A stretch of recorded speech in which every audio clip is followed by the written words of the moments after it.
We're at McGill University in Montreal, where they're testing top brands of bottled water. Natalie Tavenci and her team have been searching for signs of microplastics. A special dye is mixed into the water, then carefully filtered. The aim is to catch any foreign particles, like plastic. From there, a microscope and some CSI-type equipment try to pinpoint the particles. You should be able to see some particles by eye. Oh, yeah, I see one right in there. Yeah, and there's another one there.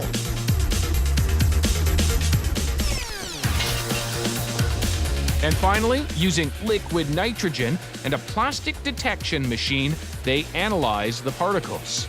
That little tip there is going to be right on top of our particle. It's going to touch the particle? Yes. And then it can tell you what it is? Exactly. A waveform is created, which is then matched to known plastics. The verdict? The graph of this particle shows us these three peaks, which are very characteristic of polyethylene terephthalate, which is the material of the plastic bottle. PET. PET.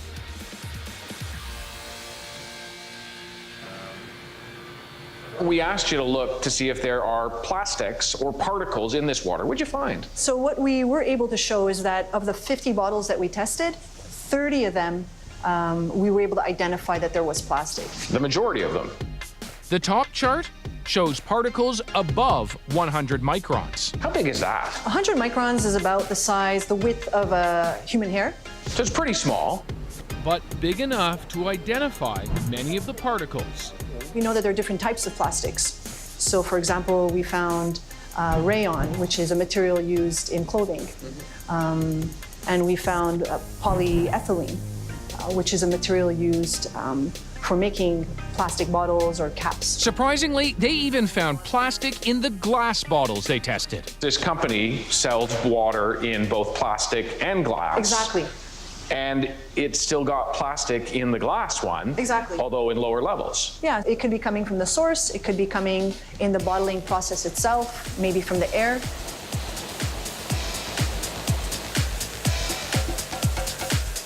The question of how particles get into bottled water is just one of many mysteries surrounding this story. For instance, the bottom chart shows even tinier particles below 100 microns, and there are many more of them in every bottle. But why? And what are they? Yeah, these super tiny ones, I mean, 2,250 in one bottle, 1,100 in another. Do we know if any of them are plastic? So we were able to show using a very specialized technique that some of these particles are in fact plastic. We don't know how many of them, but we can indeed say now that some of these particles are plastic. It's preliminary, but tiny plastic particles are in at least one of the bottles, bigger plastics in 30 of them. As for all the other particles they found? If they're not plastics, then what could they be? Well, there could be organic matter that's present in the source water. It could be dust that potentially gets into the bottle because dust would contain different organic components. All of the 5 brands that we tested sent written statements stressing how seriously they take food safety, quality control, and filtration. Most of them acknowledge that microplastics are everywhere now and say they want to be part of the solution. Bottom line, they say, their water is safe. If microplastics are everywhere, including bottled water, it begs the question, what could that be doing to us? For answers, we're at the University of Toronto, inside a lab run by Chelsea Rockman. We humans are living in this big experiment right now. She's an ecologist who researches plastic pollution. More often than not, microplastics. Where are we seeing them? So we started out in the middle of the ocean. Now we see them in lakes, in rivers, in bays. We see them in our seafood. We see them in animals at every level of the food chain. Should we as humans be concerned?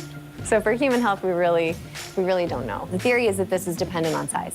If a particle is less than 150 micron, evidence suggests that they might leave our gut and head into different organs, different parts of our body. And we are seeing particles of that size. When we have fed microplastics to animals, we have found things like liver toxicity. So the beginning of tumor promotion in the liver of a fish that's been exposed to microplastics for 2 months. But when it comes to humans, we just don't know. Rockman says much more study is needed, and soon. For me, it's something showing us that the mismanagement of our waste and our large use of materials is coming back to haunt us in our own food and on our own dinner plate. So hopefully that's enough for people to listen, to have some sort of wake-up call, to rethink the materials that we use and rethink our waste management system.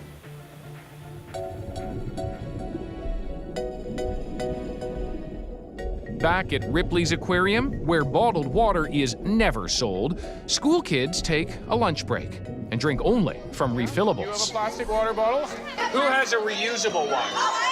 Do you have oh yeah, you've got a reusable one there. And what's good about a reusable bottle? Kelly. Just say it. You don't have to, it won't go in the land. It's the water. It's not made of oil. It's not made of oil. And you can reuse it. You can reuse it. You don't just throw it away. Wash it. What do you think we can do about all of these plastics that are in our world? Yeah, go ahead. We could remake them into reusable stuff. Yeah, we can try to recycle them. What else? Don't use so much plastic bags and start using containers. There you go. So maybe that's the key. Maybe the key is just use less plastic or try to use as little as possible, all right?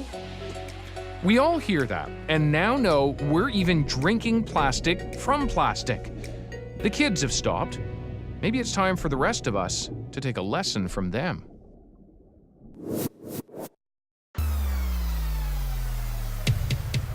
In a world where it's getting tougher to tell the difference between a real deal and a real scam, these companies are scammers. where it feels like big business is against us,